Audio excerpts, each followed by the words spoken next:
after I pick up that order, I make my way to the store, and on the way in, I like to go over the order just to kind of see what customer A is getting, what customer B is or getting, or what customer C is getting, how many items of each of them. And then that way it's going to determine if I need 1 or 2 shopping carts. If I need 1 or 2 shopping cart, or 1 shopping cart, then I will divide that up into 3 sections. If I need 2, then I will divide both of them up into A, B, and C. Then once I get into the store, the first thing I like to do is go over to the deli department if they have any deli stuff, get that taken care of, because usually that takes quite a while. All right, so here I start going through my dry goods. Start with my sodas, and then we go over to some of the paper products here. These tissue boxes, she wanted the 120 count. They didn't have the 120 count, so I text her, see if she was okay with the 60 count, so we're replacing with the 60 count. She actually wanted a lot of tissues that they didn't have, so we end up just finding like 4 replacements for this product itself. And that's why it's so important to communicate with the customer on refunds or replacements. I'd rather do a replacement than a refund, because then I'm not losing money on that item.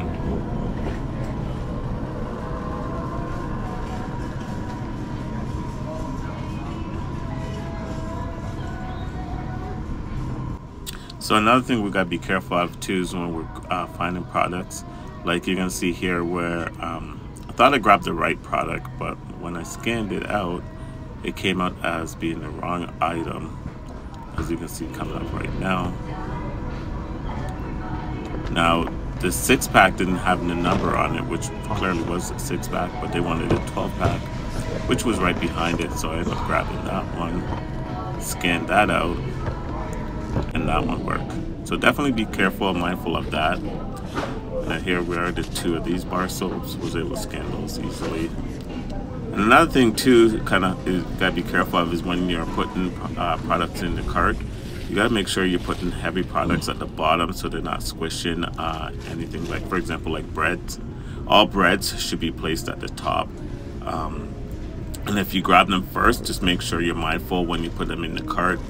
And when you go put something heavy, you just rotate them around so that you're putting the breads or any lighter items like chips and all that at the top of the basket, so that they're not getting crushed and then you get a bad rating because the product is damaged. Alright, so we're going down the cereal aisle here, and you're going to see it here. So they were looking for this king size or family size of this Raisin Bran. They didn't have it, and so I end up replacing with the smaller version of it. And the customer sent me a text saying, hey, can you send me a photo of the missing item? I didn't see what you got. I didn't like that brand. And to their realization, they told me to get the same exact brand as I did replace it with. So I'm not too sure how they see it on their end, if they actually see the picture of the item I got, but I was able to replace them. Like I said, I do my best to try to replace them. Even though this is smaller, it's going to cut into my profit. It's okay, as long as I did replace it. All right, then we'll go down to the next aisle. And like I said, there's many opportunities that I can pick up cold items, but I still don't. I still go through all my dry stuff first, make sure I get all those in the cart. Like, good example here, like the cans, making sure that we're putting those at the bottom of the cart, because you don't want to push those on top of a bag of chips or any fruits and vegetables. Right here, we had to do a refund, not a refund, a replacement, because the kind of cranberries they wanted, the whole cranberries, they had cranberry jello in their brand style, but I actually ended up replacing it with the Kroger brand, so it was no problem. All right, so now we move into produce. So produce, you want to be very careful. You want to really inspect all your produce products, not giving them any rotten, spoiled, or damaged products. So like the apples, I go through them thoroughly, make sure that they're perfect, because I'm shopping like I'm shopping for myself. So I definitely take the time to go through all of them. Good thing with Instacart now, you don't have to weigh everything, which is awesome. Makes things a little bit easier than before, where we had to weigh every single thing.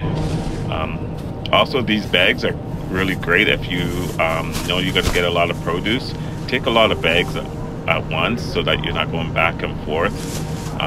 Just cuts off some time, make life a little bit easier. Look, here's another one I had to replace. She wanted the 16 ounce. They didn't have the 16 ounce, only had the 10 ounce count, so I did that. Onions, same thing here.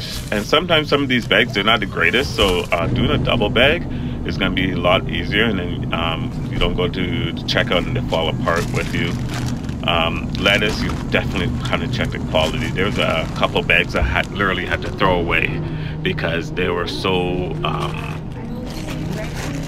they were bad in a nutshell. I don't know how to describe it, but when lettuce is cut and sits there for a while, it just goes brown and looks like crap. So definitely did replace them with some better quality stuff. And I always want to look for the dates on the products, make sure that they're within date, they're not expired for the guest. All right, so these next items are all mushrooms, and so it's very important to look at the quality of them.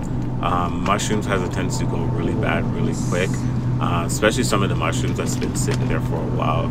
You could tell if they're not bright white or like firm, then you know the quality is degrading, and you don't want to give those to your customers. So definitely make sure that you double check it on these. Also checking the dates as well. All right, so then we move on to our cheeses. With these, just making sure you're checking the dates. You know, sometimes you have a hard time with cheeses in this location because sometimes they're out of it and they don't restock them very well. But today I was fortunate, I was able to find all the cheese that they wanted. And then here, Philadelphia cream cheese with chives on inside of it. Nothing really big about butter. What I do is just check for packaging and dates as well. Just make sure the package is not damaged and the dates is good and in line. And then we'll move on from here into our eggs, definitely. And I know I didn't show it on camera, but definitely checking your eggs, making sure you're checking the quality of them. They're not broken, bruised. Here I had to do a replacement. They wanted a specific cage-free organic eggs. They didn't have it. So what I did was mention the customer, let them know, took a picture, and then decided with them that we'll get the cage-free eggs right here. Then I scan that as a replacement. It's gonna ask me to confirm it, which I do, and then there we are. All right, so after doing all that, then we go into our freezer sections, and then here I just needed ice cream.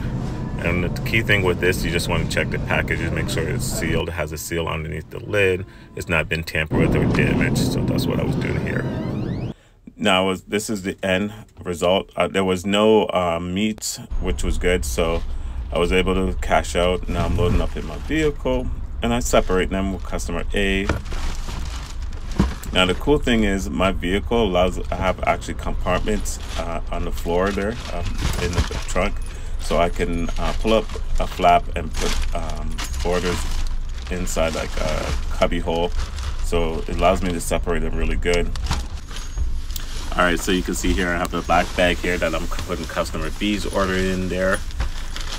There was only like 3 bags, so I was able to fit everything in there, zip it up. And that's a great way to separate your items, guys. Just have these catering bags. It makes a big world of a difference and keeps you well organized. And then right here, customer C is going to go into this orange catering bag. I think there was only like 2 bags for customer C. So as you can see, I'm well organized in my trunk where I have them all separated. So when I go deliver, I know who exactly what order it is. I don't have to scuffle through anything, making sure I'm giving the customer the right product, because I already did that right here.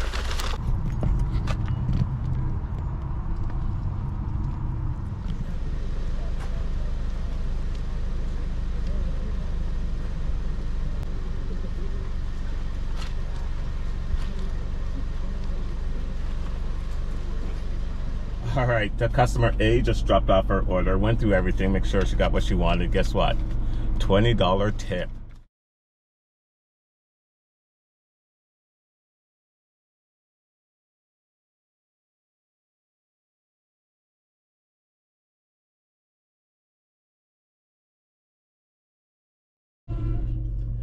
All right, second delivery done. Making my way to my third one, which is on 36th Street, which is just literally around the corner. All right, we'll see you at that drop off.